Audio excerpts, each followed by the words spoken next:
ओम श्री साईनाथाय नमः। Good morning, Sai morning. आइए आज का दिन शुरू करते हैं। आइए इस नए दिन को प्रार्थना से सजाते हैं। आज के दिन को स्पेशल बनाने के लिए हम सभी मिलकर अपने बाबा के सामने बैठकर इस दिन को बेहतर बनाने के लिए एक बेहतरीन सी प्रेयर करते हैं। प्रेयर करना मतलब अपने बाबा से वो हर बात कहना जो आप किसी और से नहीं कह सकते। अपने मालिक से उस हर चीज़ के बारे में बताना जो हम किसी और से नहीं बता सकते। वो हर बात शेयर करना जो हमें लगता है कि हमसे नहीं हो पाएगी।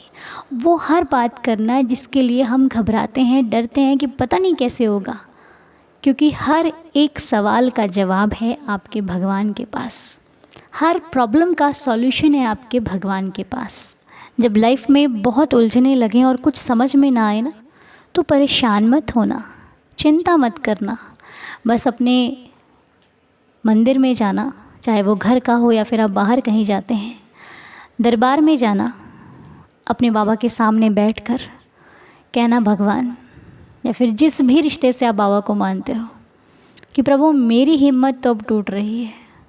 अब आकर आपको ही मुझे संभालना है। मैं नहीं जानती या नहीं जानता कि आगे क्या करना है, किस प्रकार करना है।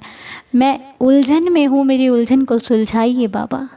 मैं दुविधा में हूँ, मेरी दुविधा को सुविधा में बदल दीजिए ना बाबा। रहम कर दीजिए ना साईनाथ। अब और कितनी परीक्षा लोगे आप मेरी। अब मैं परीक्षा देने के लिए सक्षम नहीं हूँ बाबा। मेरी हिम्मत टूट रही है, मेरे सब्र का बांध टूट रहा है। अब मैं इसको कैसे रखूँ बाबा। बस आपसे मेरी इतनी प्रार्थना है कि इस सब्र को ख़त्म होने से पहले मुझे संभाल लीजिए। रहम नज़र कीजिए बाबा। कहीं मैं भटक ना जाऊँ, कहीं मैं किसी गलत मार्ग पर ना चली जाऊँ। मुझे संभाल लीजिए साईनाथ। जीवन में बहुत समस्या है, लेकिन मुझे विश्वास है कि यदि आप मेरा साथ दोगे तो ये समस्या भी मुझे समस्या नहीं लगेगी। हे देवा, इस संसार में कोई भी दुखी ना हो, सबके पास आपका साथ और आपका आशीर्वाद हो।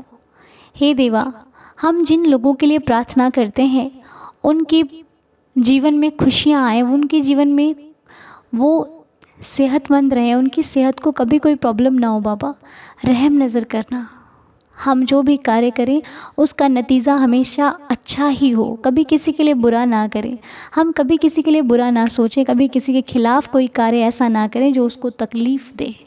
कभी भी हमारे मन में ऐसे विचार ना आए जो किसी के लिए दुखदाई हो। किसी की लाइफ में प्रॉब्लम्स क्रिएट करना हमारी भावना में कभी ना हो। हम जो करें बेहतर करें, किसी की ज़िंदगी को बेहतर बनाने के लिए करें, अपने जीवन को बेहतर बनाने के लिए करें, दूसरों की खुशी के लिए करें। बस जो करें वो अच्छा ही हो। आपकी कृपा और आपके आशीर्वाद से हमें ये नया सवेरा मिला है, ये नई सुबह मिली है, जिसे हम बहुत बहुत खुशियों से सजाना चाहते हैं। तो बस मेरी आपके श्री चरणों में ये प्रार्थना है कि आशीर्वाद देना, रहम नज़र करना, ताकि मेरा जीवन कभी भी गलत मार्ग पर जाने से पहले ही रुक जाए। मैं जो करूं अच्छा करूं, अच्छाई के लिए करूं। बाबा, जो मुझसे प्यार नहीं करते मैं उनके प्रति प्रेम की भावना रखूं। मुझे इतना सक्षम बनाना, क्योंकि हमारे जीवन में ऐसा कभी नहीं होता कि आप हर किसी को पसंद आओ, आप हर किसी को अच्छे लगो। ये तो हो ही नहीं सकता। क्योंकि जहाँ पर कुछ लोग आपको अच्छा कहते हैं ना, वहाँ पर कुछ लोगों की नज़र में आप गलत भी होते हो। क्योंकि आपकी बात जो होती है वो सबको तो पसंद नहीं आती। क्योंकि हम जो कोई बात करते हैं ना, तो अगर कोई व्यक्ति उसके खिलाफ़ जा रहा है तो वो आपको गलत ही बोलेगा। वो कभी नहीं कहेगा कि हाँ तुमने अच्छी बात की, क्योंकि वो उस चीज़ को फॉलो कर ही नहीं रहा है ना। अब आप किसी गलत कार्य करने वाले को कहोगे कि आप गलत कर रहे हो तो वो मानेगा? वो कहेगा नहीं, अरे तुम गलत हो। वो अपनी गलती कभी स्वीकार नहीं करेगा। वो कहेगा तुम्हें कुछ पता ही नहीं है, मुझे इससे अब मान लो किसी व्यक्ति को गलत कार्य करके फ़ायदा हो रहा है, आप उसे मना करके देख लो, वो आपको ही गलत बना देगा। क्यों? क्योंकि उसे गलत कार्य नहीं दिखाई दे रहा, उसे अपना फ़ायदा दिखाई दे रहा है। वो ये देख रहा है कि मुझे तो कोई प्रॉफिट है, मुझे क्या दिक्कत है, जिसको नहीं है वो करे। तो लोग जब फ़ायदे के उसमें फंस जाते हैं ना, तो उन्हें गलत सही समझ में नहीं आता। लेकिन यदि हमें आ रहा है तो हम भाग्यशाली हैं कि हम सही गलत का फैसला तो कर पा रहे हैं। कम से कम हम फ़ायदे के चक्कर में किसी गलत दिशा में तो नहीं जा रहे हैं ना। हाँ, रोकने की कोशिश दुनिया करती है, मानना ना मानना उस व्यक्ति के ऊपर है, क्योंकि कर्मों का भोग तो उसको ही भोगना है। मालिक किसी न किसी रूप में दिशा दिखाने आते हैं, लेकिन समझना ना समझना वो इंसान के ऊपर है। अब मान लो आपने किसी गलत व्यक्ति को बताया तो वो उसके पास भगवान का इशारा था, लेकिन वो नहीं समझ रहा, वो नासमझी कर रहा है, उसे नहीं समझना ही नहीं। वो कहता मुझे तो गलत मिलना चाहिए, तो तुम कहाँ से समझा सकते हो किसी को। इसलिए आप अपना कर्म कीजिए। दुनिया, अगर आपको लगता है कि आपका साथी जो आपके साथ चल रहा है, फिर आपके अड़ोस पड़ोस में रह रहा है, वो गलत कर रहा है, तो एक बार उसको बता दीजिए कि भाई यहाँ पर आप ये चीज़ गलत कर रहे हैं। मानेगा तो ठीक, नहीं मानेगा तो ठीक, क्योंकि दुनिया अपनी अच्छाई के लिए कुछ भी करती है। अगर उसका फ़ायदा है तो वो आपकी बात मानेगी, अगर उसका फ़ायदा नहीं है तो वो आप उसके लिए मतलब उसकी फ्रेंड लिस्ट में भी नहीं आओगे आप फिर, यदि आपने उसको गलत कह दिया, क्योंकि उसकी नज़र में आप ही सबसे बुरे इंसान बन जाओगे, क्योंकि आप उसको सही समझा रहे हो। इसलिए बस कोशिश कीजिए कि आपको अगर सही गलत समझ में आ रहा है, आप अपना समझिए और कोशिश कीजिए यदि अपनी तरफ से किसी को सही कर सकते हैं। लेकिन वही बात है, एक बार मैंने पहले भी कही थी, आज के टाइम पे सही करने जाओ तो लोग गलत बना देते हैं। लोगों को ये होता है अरे ये मेरा बुरा करने आया है, अच्छाई का मतलब अब अच्छाई नहीं रहा। इसलिए आप पहले देखिए, कोशिश कीजिए, यदि तो आपको लगता है कि हाँ इस कार्य में मेरा साथ देना उचित है तभी दीजिए, नहीं तो 10 कदम पीछे हो जाइए। कोई ज़रूरत नहीं है ऐसी जगह पर जाने की जहाँ आपकी वैल्यू को ना समझा जाए, जहाँ पर आपकी अच्छी बात को गलत ले लिया जाए, वहाँ जाना ही व्यर्थ है। इसलिए कोशिश कीजिए कि अपने आप को कंट्रोल में रखिए, आपका जो आपके हाथों से कभी कोई कार्य गलत ना हो। और खुशी भगवान के लिए मायने रखती है, हमें अपने भगवान को खुश करना है। हाँ, ऐसे कार्य करने जिससे कभी हम अपने आप को ना कोसें कि मैंने गलत किया था। बाकी तो फिक्र करने की कोई ज़रूरत नहीं है, जब गलत किया नहीं तो गलत हो नहीं सकता। जी हाँ, अगर हम कभी किसी गलत कार्य में नहीं है ना, तो यदि कोई हमें भ्रमित करके भी ले जाएगा ना, तो वो मालिक ऊपर से सब कुछ देख रहा है, वो किसी ना किसी रास्ते से आके आपको बचा ही लेंगे। वो कहीं ना कहीं से आपके लिए कोई ऐसा व्यक्ति भेज देंगे जो आपकी मदद के लिए आपके पास खड़ा होगा। बहुत बार हुआ होगा आपके साथ, पता नहीं आपने गौर किया कि नहीं किया, कि जब हमें पता ही नहीं होता जिस काम का कि ये काम हमारे लिए गलत है, वहाँ से भगवान हमें खींच कर ले जाते हैं और हमें बाद में पता चलता है कि अगर हम वो कर लेते तो हमारे लिए कैसा होता। तो हम उस वक्त अपने भगवान का शुक्राना करते हैं कि प्रभु आपकी बदौलत ही हम बच पाए हैं, आपकी बदौलत ही हम आज सुरक्षित हैं। तो हर पल शुक्राना, पल पल शुक्राना करते रहिए अपने भगवान का, क्योंकि उनकी बदौलत ही ये जीवन है, उनकी बदौलत ही हम जी रहे हैं, वो भी बहुत खुशी के साथ। हम स्वस्थ हैं उनके आशीर्वाद से, हम मस्त हैं उनके आशीर्वाद से, हमें किसी प्रकार की कोई चिंता नहीं है उनके आशीर्वाद से। और फिर लाइफ है, छोटा बड़ा थोड़ा बहुत तो लगा ही रहता है, कोई दिक्कत वाली बात नहीं है। इतना ना सोचें, यदि सोचना ही है तो किसी अच्छे कार्य के लिए सोचें।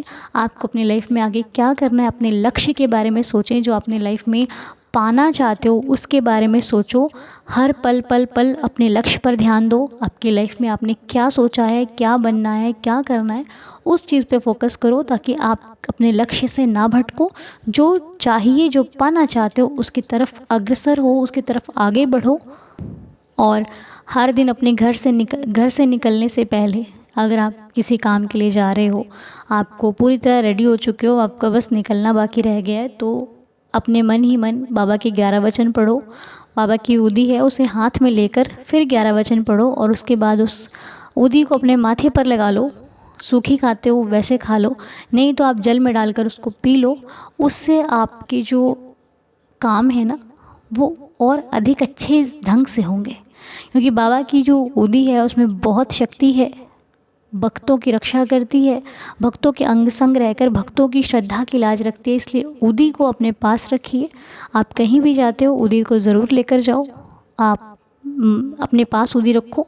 अब भले घर से खाकर निकलो, लेकिन फिर भी उदी अपने पास ज़रूर रखो, अपने जो भी आपके जो कैरी करते हो आप, उसके साथ ऊदी ज़रूर रखिए, क्योंकि ऊदी आपकी पावर है। ऊदी आपके पास होगी तो आपको बाबा के अपने पास होने का अनुभव होगा, बाबा के आशीर्वाद को आप अनुभव कर पाओगे। तो बस मेरा आपसे यही कहना है कि हिम्मत नहीं हारना, परेशान नहीं होना। जीवन आज जैसा है वैसा कल नहीं रहेगा, बदलता है, बदलेगा, सब कुछ ठीक हो जाएगा। तो चलिए श्री साईं चरणों में प्रणाम करते हुए, बाबा के श्री चरणों से आशीर्वाद लेते हुए पढ़ते हैं 11 वचन और करते हैं आज के दिन की शुरुआत। जो शिरडी में आएगा आपद दूर भगाएगा, चढ़े समाधि की सीढ़ी पर, पैर तले दुख की पीढ़ी पर, त्याग शरीर चला जाऊंगा, भक्त हेतु दौड़ा आऊँगा, मन में रखना दृढ़ विश्वास, करे समाधि पूरी आस, मुझे सदा जीवित ही जानो, अनुभव करो सत्य पहचानो, मेरी शरण आ खाली जाए, हो तो कोई मुझे बताए, जैसा भाव रहा जिस जन का, वैसा रूप हुआ मेरे मन का, भार तुम्हारा मुझ पर होगा, वचन ना मेरा झूठा होगा, असहायता लो भरपूर, जो मांगा वो नहीं है दूर, मुझ में लीन वचन मन काया, उसका ऋण ना कभी चुकाया, धन्य धन्य वह भक्त अनन्य, मेरी शरण तज जिसे ना अन्य, अनंत कोटि ब्रह्मांड नायक, राजाधिराज योगिराज परब्रह्म, श्री सच्चिदानंद सतगुरु श्री साईनाथ महाराज की जय। बाबा की असीम कृपा से आप सभी का दिन शुभ और मंगलमय हो। साईं कृपा सदैव आप पर और आपके पूरे परिवार पर बरसती रहे। आपके घर में सुख समृद्धि, धन धान्य की वृद्धि होती रहे। हम अपने बाबा के श्री चरणों में प्रार्थना करते हैं कि आप हमेशा खुश रहें, और जिनका भी आज जन्मदिन है उन सभी को जन्मदिन की बहुत सारी शुभकामनाएँ। जिनको भी जो भी प्रॉब्लम है वो सारी प्रॉब्लम सबकी ख़त्म होकर बाबा आपके जीवन में खुशियों का आगमन करें। बाबा की कृपा से आपके जीवन में बहुत सारी खुशियाँ आएँ। मैं तो साईं जी से प्रार्थना करती हूँ, आप भी करते रहिए, देखिएगा सब कुछ बहुत अच्छा होगा। मिलते हैं अगले वीडियो में, तब तक के लिए ओम साई राम, जय साई राम।